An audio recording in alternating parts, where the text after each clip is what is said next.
What is the strangest thing you've seen that you cannot explain?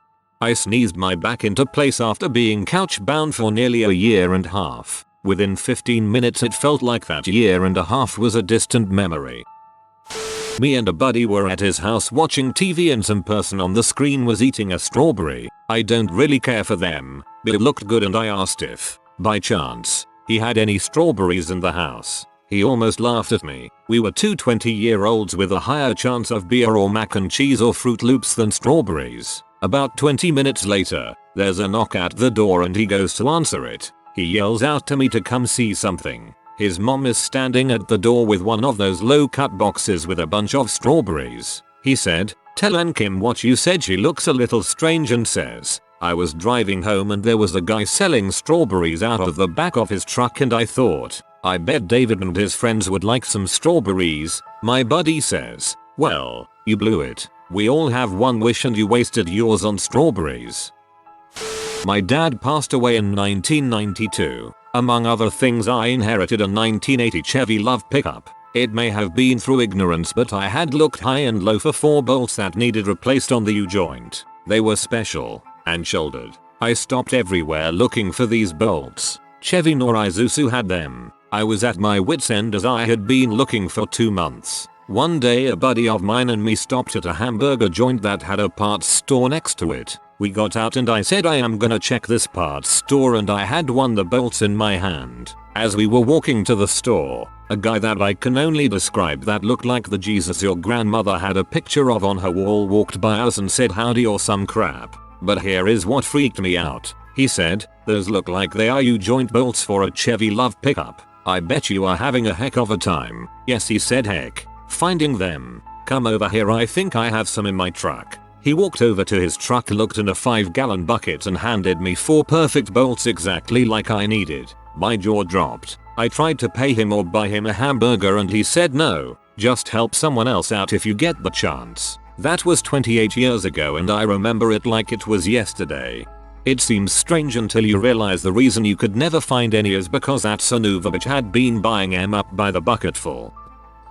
For about 10 years a man would call my home, ask for me, and then ask me if my feet were ticklish. This was 30 or so years ago. No caller ID or anything like that. I would engage him if my family was home. If I said my feet were ticklish, he'd ask me to ask the person sitting closest to me to tickle them. He always hung up before we could ask questions to figure him out. Sometimes he'd get me on a payphone. Like, I'd be walking home from school and a payphone would ring. It was always him. Still don't know who it was. That's absolutely horrifying. My youngest daughter would always beg to buy the seasonal decorations when we'd go shopping. She passed away from a brain tumor when she was 5, and as a way to cope I started buying those seasonal decorations and now decorate my house with them as the seasons and holidays change. Her favorite were these colorful birds from Target. A couple of years ago, just before Easter, I was deep cleaning the house. One of the Easter birds went missing. I assumed one of my older kids had knocked it off the shelf with their backpack as they had left for school that morning. I looked around where it should have fallen, but couldn't find it. We had a younger dog who loved to chew up everything he could find. I checked all his usual hiding spots, but couldn't find it. I continued to clean the house, vacuum, dust, full top to bottom cleaning of the common areas of the house since I was home alone for the day. Finally I'm done and still haven't found that bird. I've found a lot of missing socks, Legos, and other crap. I grab my cleaning stuff and say out loud, "Daughter, it's okay if you're playing with it, but will you let me know somehow so that I know the dog didn't destroy it?" I walk out of the living room and put the cleaning stuff away under the kitchen sink. I come back into the living room and there that bird is. It is standing on its feet in the center on the living room floor. These birds have pipe cleaner like feet, so they were difficult to get to stand right, and it is standing on its feet. I got a chill. I picked it up and looked it over. There weren't anything teeth marks or slobber, so it hadn't been in the dog's mouth. I just said, "Thanks, daughter. You're welcome to play with it whenever you want," and put it back on the shelf. I have no way to explain it other than the paranormal. I think this one is explicable, and the explanation is the sweetest. Also, I'll be letting my 5-year buy the decorations she likes more often now.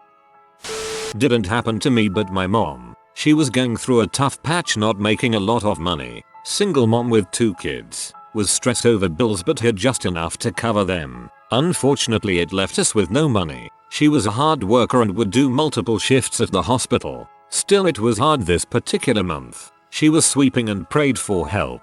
As she turned around to empty the dustbin into the trash, there was a crisp $100 bill perfectly laying on top of the filled trash can. No one lived at our house with us. She was never able to explain it. Years ago, when my wife was pregnant with our second child and about to give birth, my mom came to stay with us for a few days to help take care of our oldest child. One early evening, mom asked for a pen, paper and an envelope. When I gave them to her, she wrote on the paper, sealed it in the envelope and gave it to me, saying, "Put this in your pocket and don't open it. You'll know when," she said. 30 minutes later, my wife announced it was time to go to the hospital. She was in labor. So we did, and about 9 hours later our second daughter was born at 3:45 am. She weighed 8 pounds, 11 ounces and was 20 inches long. This being pre-cell phone days, I called my mom from the hospital to tell her the news. She answered the phone and immediately said, "Before you say anything, open the envelope." I did. It said, "Girl, 3:45 am. 8 pounds, 11 ounces, 20 inches. I kept that paper for years. When my mom died, I went to our documents safe where we kept it, but it was gone. I'm sorry to say, but your mum was a witch, Mayo. Living in a dorm, no roommate. Night before 2-hour open book final. I put my book in the middle of the floor so I'll stumble over it on the way out. The floor has nothing else on it. In the morning it's gone. I look all over the room. Can't find it. I think I'm hysterically blind, so I feel over every inch of the floor with my hands. Nothing. I go get a cup of coffee and come back. Still nothing. By now there's only 1 hour for the test. I go anyway and do the best I can. Naturally, when I get back, the book is in the middle of the floor exactly where I put it. Probably a prank. But how? I'm not that heavy a sleeper. Nobody took credit for it. I had a dream one night that a former co-worker, friend one, who I rarely interact with, was pregnant. In the dream I was back at my old office and they were explaining to me that I was going to fill in for her. I was very alarmed and like, oh heck no, I left y'all last year and went to new place. She came up and was very pregnant and was like, oh come on, it's just while I'm on leave. I told my husband because it was weird and we joked about how awful it would be for me to have gotten out of that workplace just to have to go back. Maybe a week later I dreamed about a different friend. Friends too. I rarely speak with being pregnant as well. The next week I run into friend one somewhere and joke about the funny dream I had where she was pregnant. She is like, OMG, tells me she is and they haven't told anyone yet that she's waiting. I laugh it off and later tell my husband about it. He jokes and is like, didn't you dream friend 2 was pregnant? LOL, you should give her a call. It's even funnier because friend 2 is my age and like me has older children. Were I too old to be starting over? I laugh it off. The next day, as an afterthought, I'm bored and driving a long distance. I call friend 2 about the funny dream and my husband's joke that I should call her. Turns out she is also pregnant and they haven't told anyone because they're having ultrasounds and amnia first due to her age and all. Completely crazy. Not exactly seen, but it's strange. I was around 6 and on Wednesday evening I went to bed. I woke up and it was Friday. I remember asking my mom, why is it Friday when yesterday it was Wednesday? She said yesterday was Thursday, obviously. I asked her what I did on Thursday because the last thing I remember is going to sleep on Wednesday. She named some activities and I remembered none of that. I never found out why I don't remember the Thursday. My family used to travel between Utah and Nevada a few times a year when I was growing up. We often saw wildlife on the side of the road or crossing the road. There's one thing that still baffles all of us, though. It was in the middle of the day, on a long, hot, empty stretch of road. I was a teen. Myself, my mom, and a couple of my siblings saw something scurry across the road. It looked like a huge egg, the size of an ostrich egg, maybe larger, with 2 skinny legs and feet poking out the bottom of it. We cannot figure out what it possibly could have been. It was a baby ostrich that only broke the legs out of the egg. A week before my twin brother died, I was in the passenger side of the car and an awful thought with visuals that popped in my mind. I was at his house and it was empty. His door was shut, but I had an overwhelming feeling he was no longer alive. It was the first time I've cried over just a thought. I also had him visit me in a dream after and ask where he was, and he didn't know he was dead yet. I showed him his death certificate and all the paperwork my mom was filling out. I can't explain it, but seeing that a week ahead helped me process his death better than my siblings and mom. His 10 years is coming up in March and I've been trying to dream about him, no luck. I'm so sorry for your loss. I hope you'll visit you in your dreams soon and often. I think this is just a coincidence, but it's weird nonetheless. I can summon, I don't know a better word for it, a boy to message me. It's one specific boy who was a close friend when we were 12-13. Once we left to go to high school, we kinda lost touch. I think about messaging him sometimes and usually within 10 minutes I'll get a message from him. It's really bizarre and it only happens with this one dude. Once we didn't talk for a year and then he messaged me randomly after I thought about reaching out. I asked him why he messaged and he said that he felt a weird feeling wash over him and it's like it pushed him to message me. It's really bizarre, although probably just a coincidence. Former Egyptian Air Force Mirage 2000 pilot here. I was one of the unlucky few that got selected to serve their mandatory years as pilots. It was considered unlucky because you stayed in the army a lot longer than soldiers and officers because of the amount of training that comes with flying a fighter jet. Anyway, fast forward 2 years, I'm a fully trained Mirage pilot, though I don't know much about dogfighting and fighter jet weapons as I didn't take it on full time. Like I said, this was mandatory service that everyone had to do. It's just I was selected to be a pilot for some reason. I only flew like 6 times in the 3.5 years I served. Anyways, picture this. It's a pitch black night and I go out for patrol on the Red Sea border between Egypt and Saudi Arabia. My friend is commanded to patrol the border on Sinai and Israel. That's usually the most actively patrolled border. Anyway, here I am flying in Egyptian airspace when an extremely bright light shone through the cockpit, almost blinding me for a moment. It was so bright it got right through the tinting on the windows and my helmet. It was almost like that memory wiper in my bid lasted at least a minute.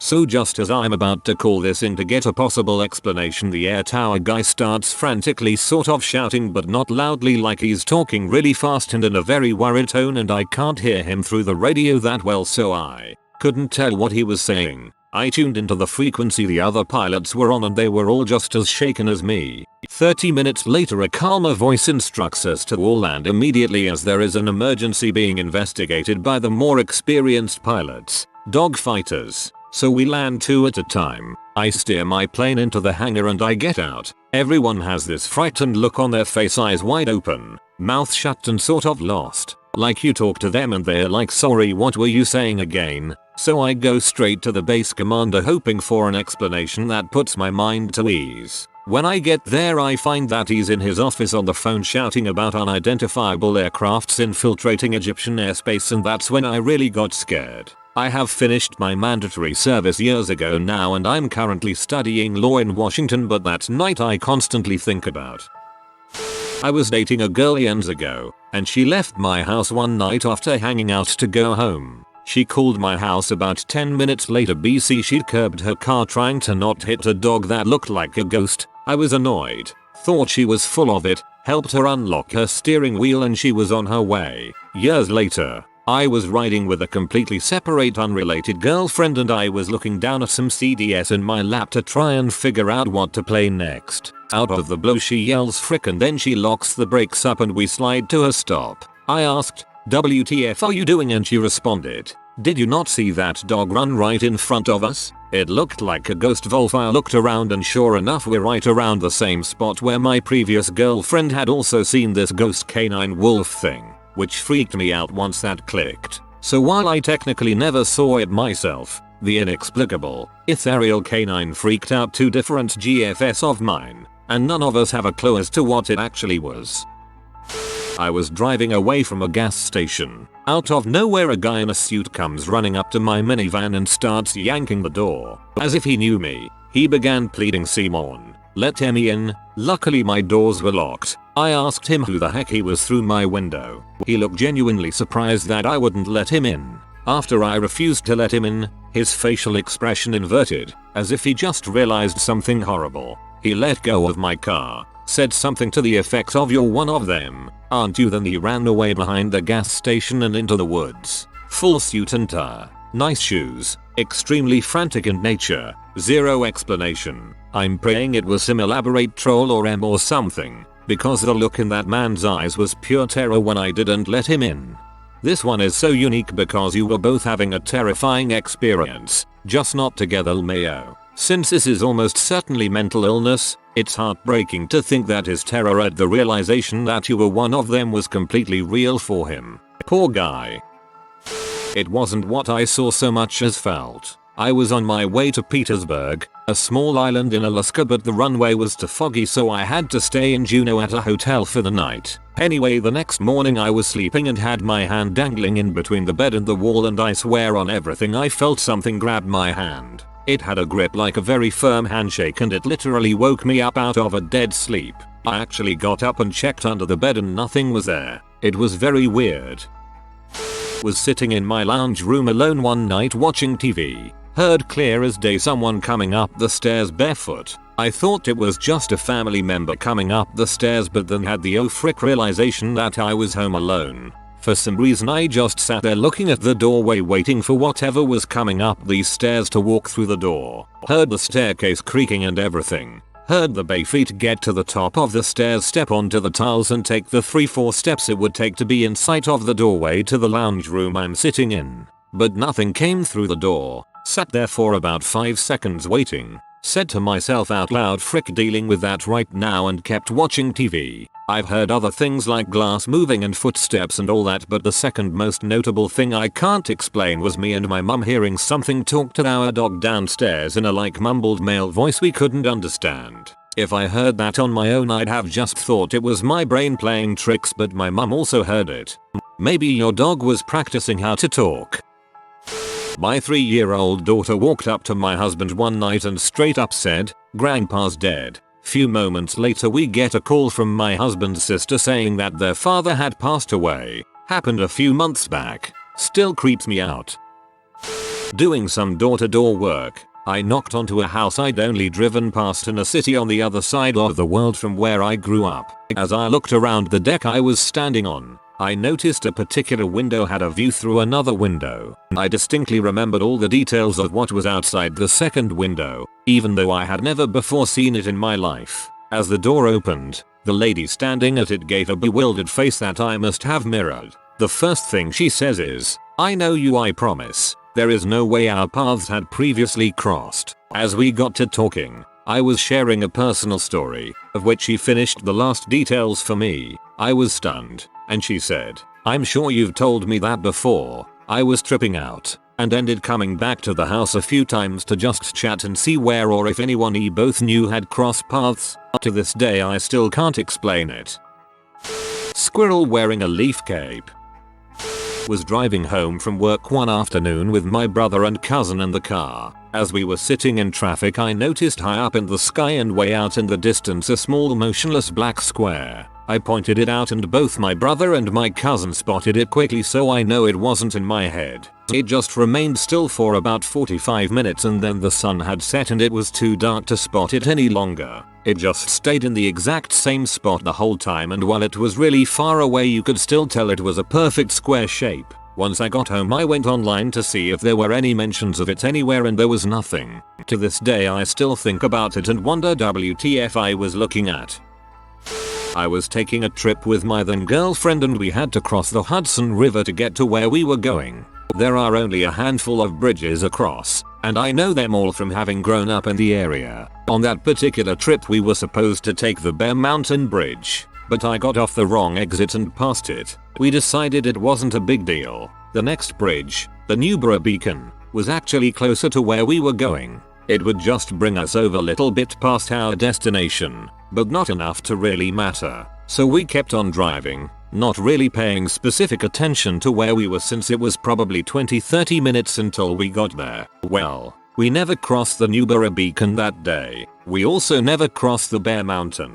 And we certainly didn't drive an extra half an hour to the mid-Hudson or turn around and go back to the tap. When we did take a minute to check where we were and how close the bridge was, we found we were already on the other side of the river. No bridge. We were just already there. So either there's a secret tunnel somewhere under the river, we had our memories erased, or we found some kind of spatial rift somewhere in the Hudson Valley.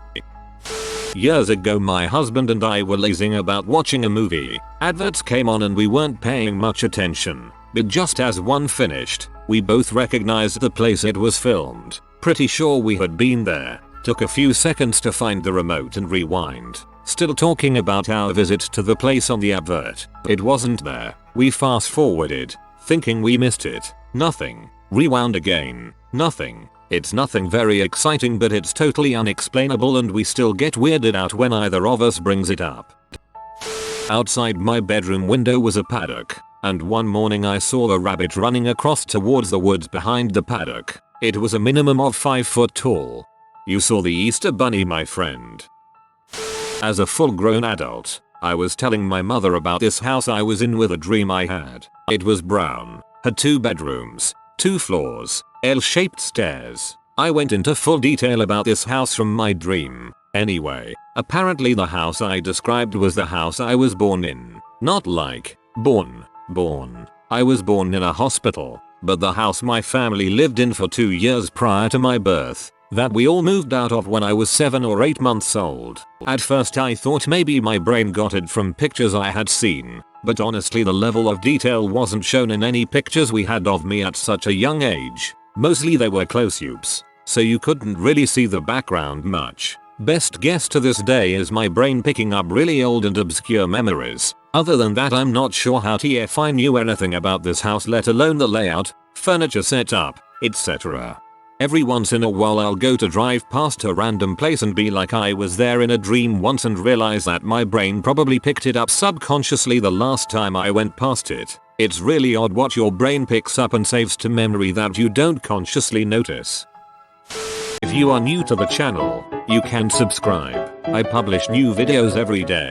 Until then, check another video.